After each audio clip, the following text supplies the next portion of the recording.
Like to share some new insights into what all of us can do very simply at home to keep our immune systems really strong and healthy. So what I'm going to start with is a little demo. I have Philomena here in my office, and she's going to show you where the thymus, which is a very important immune organ, is located on the body. And using a non-toxic X mark on her skin, we're going to demonstrate how you apply essential oil called QC blend to that area, which can be significant at helping the immune response. So Philomena is going to take a drop of the oil on just one fingertip and apply it to her X, and that's beautiful and that's perfect right in the middle of the X. And just do a circular motion for just 20 seconds. That's all you need to do. And then what you do is you actually remove the excess oil with a Kleenex, preferably an organic tissue, or Kleenex would be great. And do that 2 to 3 times during the day to help stimulate the immune response with the thymus gland. So that's a very simple technique that we can all do at home. So why is the thymus such an important immune organ, and nobody really talks about it? We produce white cells through our thymus gland. And what's significant about the thymus is that after the age of 65, it no longer exists. It completely disintegrates and becomes fatty tissue. At birth, it tends to be the largest and starts to decrease when we hit our teen years. So what we can do externally is through a healthy balance of essential oils, and my favorite one to use is called QC oil because it's a blend of 4 essential oils that can really help balance our immune system and the meridians of the body as well. So the thymus produces T cells or thymus cells. On lab work, you can get that tested through natural killer cells or CD4 cells or CD8 cells or the CD3 cells, and all that can be done at your doctor's office the next time you go for lab work. So the advantage of getting those tests done is that they're part of what we call the lymphocytes or the white blood cells. So when you do a CBC or a CBC with differential, we're looking at all the red blood cells, we're looking at all your white blood cells. But that will give us an indication of where your immune system is at. So the higher you are in the range, the stronger your immune system is. And if you tend to be on the lower end of the range, there are things that we can do nutritionally to help increase the function of those cells, to bolster your immune response. So, remember, in medicine, we have drugs to help with diabetes, with heart disease, with cancer, but there are no drugs that help improve our immune response. This is why we need to really focus on doing lifestyle changes, minimizing exposure to toxins, in our day-to-day living. It's really all about how we can take care of ourselves to the utmost. So some of the other things we're now finding out to help bolster the immune system and keeping our immune system strong is that all the hormones, whether it's DHEA, whether it's progesterone, whether it's testosterone, and you name it, any of these hormones will actually help fight off and ward off diseases. But even more important is actually melatonin.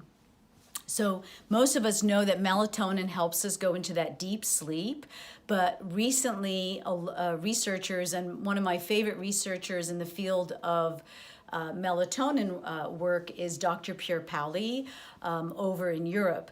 And he has found that melatonin can actually improve the function of the thymus gland. And it also helps regenerate all the organs of the body. So let's say you did have sepsis and you were really critically sick. If your melatonin levels were really sufficiently high, you would be able to actually overcome the sepsis.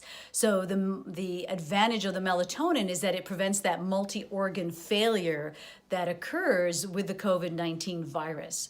So there's been some significant research going on with melatonin in this area, just within the last couple of months. So I really encourage all of you, anywhere from late 20s or higher, whether you have a sleeping issue, or not, that just taking a tiny amount of melatonin can really keep your organs healthy and really help us ward off diseases, particularly viruses. And that could be bacteria, it could be anything like that. Another significant piece of information I'd like to share with all of you is the importance of keeping our lungs as strong as we possibly can. Now, in my previous videos, we talked about why exercise was critical, because it promotes oxygenation. It helps with oxygen, supply through the body. But we also need that oxygen for optimal lung function, and that's one of the reasons why deep breathing, other types of cardiovascular exercises, are very critical to keeping our lungs healthy. Foods that can be also helpful in keeping the lungs strong and healthy would be to include zucchini and carrots on a daily basis. I'm actually recommending having them slightly steamed because the absorption of the beta carotene, the provitamin A in carrots, is better absorbed when it is cooked as opposed to eating it raw, because the fiber interferes with the beta carotene absorption. Unless you happen to have a juicer at home, then you could actually juice the carrots. And if you're willing to juice the zucchini, you can try juicing zucchini along with that too. But including those two vegetables, and those are easy to find, and they're available all year round, that those are very protective on lungs.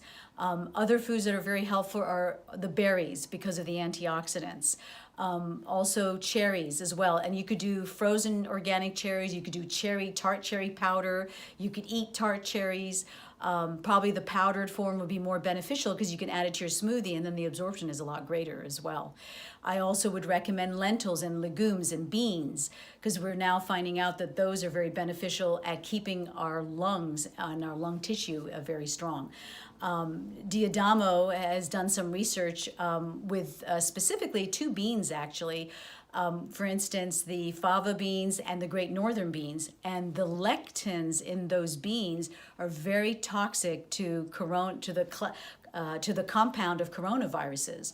So there's no reason why that would not also be helpful in fighting or warding off the COVID-19. And one thing I'd like to end off with for all of you is that keep in mind, you only attract disease when the body is weak. So the more we strengthen our body with great food, lots of raw fruits and vegetables, no dairy, very limited on the alcohol, definitely no sugar, because all these taxes our immune response. Getting the adequate sleep, getting the exercise, doing as much as we can to really keep our immune systems functioning. And the other thing, of course, is, focusing on positivity. One mantra that I've started telling myself on a daily basis is that I will not get the COVID-19 virus. So you could create your own mantra that you tell yourself every day. So the positivity, the mind over body, many of us know how powerful the mind is. That's another reason why including meditation, including yoga, anything that can really keep our stress levels down and keep our mind at peace, and that will also maintain an optimal immune function. So with that, I wish you all a wonderful weekend. Please get out, please enjoy the beautiful spring, get lots of exercising. Oh, and I have one more thing I want to share with you. I just remembered. It is very important that we actually do what they call forest bathing. How many of you have heard of forest bathing? So forest bathing is actually hiking or being in the forest, and we're talking about a real forest, for a minimum of 2 hours. And if you can do 2 hours back to back, let's say a Saturday, Sunday, what they have found is that your natural killer cells in your blood will actually be maintained at a very high level for up to a month. So even if you did 1 weekend a month to go somewhere where there's a forest that you can walk in, that will significantly improve your overall immune response. All right, many thanks and stay safe. And I wish you all a blessed weekend. Thank you.